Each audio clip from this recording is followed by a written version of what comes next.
Bonjour. Bonjour. Allez, une petite vidéo pour voir les cas rares, où on peut faire une tarification purement forfait, par fixe, que de la part fixe, pour l'eau et l'assainissement. Alors, on va peut-être rappeler le principe. Les factures d'eau doivent avoir pour tout ou partie de leur calcul une partie au volume, c'est-à-dire la part variable en fonction du volume réellement consommé par l'abonné. Avec des règles qui sont assez complexes sur le caractère possiblement progressif, voire rarement dégressif de ce prix au mètre cube. On ne va pas rentrer dans tous les détails. Et donc on a à côté éventuellement, effectivement, une part fixe qui peut être instaurée, c'est pas obligatoire, et qui est plafonnée, sauf là encore dans des situations très exceptionnelles. Et elle est plafonnée, d'abord elle n'est pas obligatoire, et quand elle existe, elle est plafonnée. Autrefois c'était 50 et 40%, maintenant c'est 30 et 40%, voici à l'écran quelques détails. Alors de plus, au terme d'un autre alinéa de ce même article, la tarification de l'eau aux abonnés domestiques peut tenir compte du caractère indispensable de l'eau potable et de l'assainissement pour les abonnés en situation particulièrement vulnérable. Avec une première tranche de consommation gratuite, que certains petits malins transforment en gratuité en prenant une tranche qui va concerner en réalité tous les abonnés. Ça a été censuré par le juge. Mais abordons maintenant le cœur du sujet que nous avons à voir ensemble.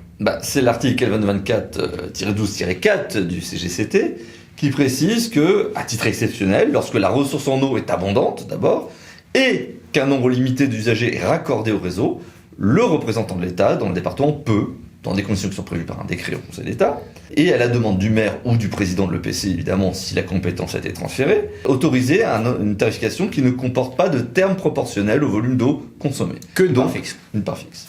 Donc, en pareil cas, il faut une partie forfaitaire identique pour tous les usagers ou variable selon les besoins de ceux-ci. Formulation du code, la partie réglementaire du code cette fois-ci, qui n'est pas dépourvue d'ambiguïté. Est-ce que ça me permet de le faire seulement sur une partie de ma commune par exemple, ou seulement sur certains usagers? Point compliqué et débattu. Puis attention de toute façon à la rupture d'égalité de traitement. Et voilà. Et deuxième chose, la redevance d'assainissement peut suivre le mouvement dans les territoires où on a cette abondance en eau et le nombre faible d'habitants. Oui, mais c'est quoi abondance en eau? C'est quoi nombre faible d'habitants? Un décret est intervenu et les conditions à réunir, quand on combine ceci avec l'article notamment R22, 24, 20, mais il y a quelques autres articles avant et après, regardons ce que sont ces conditions. D'abord, la ressource en eau abondante doit être naturellement abondante dans le sous-bassin ou dans la nappe d'eau souterraine utilisée par le service d'eau potable.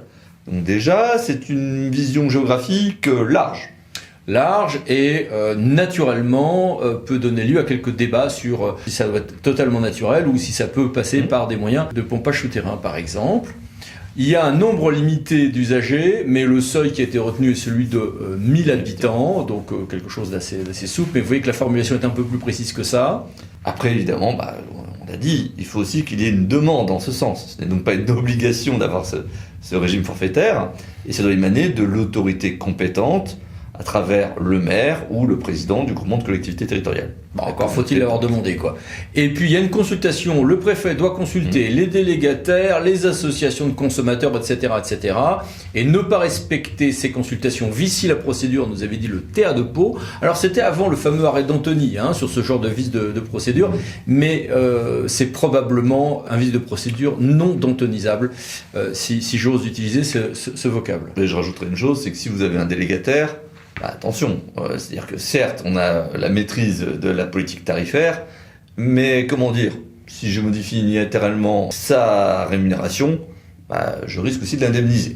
Donc, prudence. Et il faut voir, comme vous le savez, les conditions d'avenantabilité sont devenues extrêmement strictes, encore pire qu'avant. Voir nos vidéos là-dessus. Allez, on va mettre ici les références. Et puis, il faut une autorisation préfectorale, sauf en Corse, où ce pouvoir est conféré à l'Assemblée de Corse. Alors, c'est une autorisation ensuite qui est reconduite tacitement chaque année, mais si pendant 3 années consécutives les conditions ne sont plus remplies, eh bien le préfet met fin à l'autorisation par un arrêté motivé, avec 2 ans sur le terrain pour s'adapter aux règles de droit commun. Donc, je ne peux pas bénéficier d'une parenthèse enchantée où j'aurai les conditions, que ce soit le critère population, la situation de la ressource, ça peut tomber. En revanche, bonne princesse, la Cour de cassation a dit que seul un arrêté motivé peut mettre fin à ceci et non pas un simple courrier alors même que le courrier était motivé. Donc là, on a une sorte de formalisme du juge judiciaire qu'on n'aurait pas eu devant le juge administratif. Et puis c'est automatiquement transféré, cette autorisation, en cas d'intercommunalisation. Voici ici 2 références, Théâtre de Marseille ou Théâtre de Nice, concernant la métropole de Nice. Alors, il y a aussi un TA qui a censuré une grille tarifaire au volume avec une première tranche qui revenait en réalité à conduire à cette fixité. Ce TA est un brin discutable parce que ça restait en réalité proportionnel. Bon, mais il faut savoir que ça existe.